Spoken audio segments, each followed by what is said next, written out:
Des tirs nourris et de la fumée dans le ciel de Khartoum. Autant de signes que les combats ont repris après l'expiration du cessez-le-feu ce samedi. Ici, depuis le début de la matinée, nous entendons des bruits d'artillerie lourde provenant de la base aérienne de Wadi Saïdna, située non loin de chez moi, à environ 10-15 km.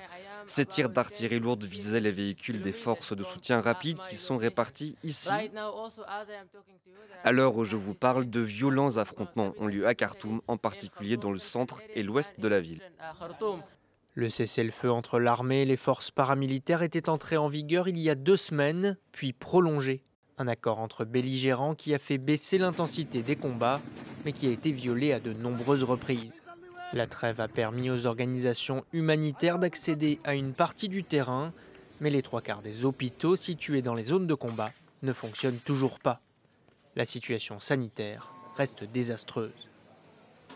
Alors que le cessez-le-feu expirait ce week-end, des violences meurtrières ont également été signalées dans le nord du Darfour. La région a été le théâtre des combats les plus acharnés depuis le début des hostilités à la mi-avril. Des dizaines de milliers de personnes ont fui le Darfour au cours des dernières semaines, traversant la frontière avec le Tchad voisin. Au total, on estime que 400 000 civils soudanais ont dû fuir le pays.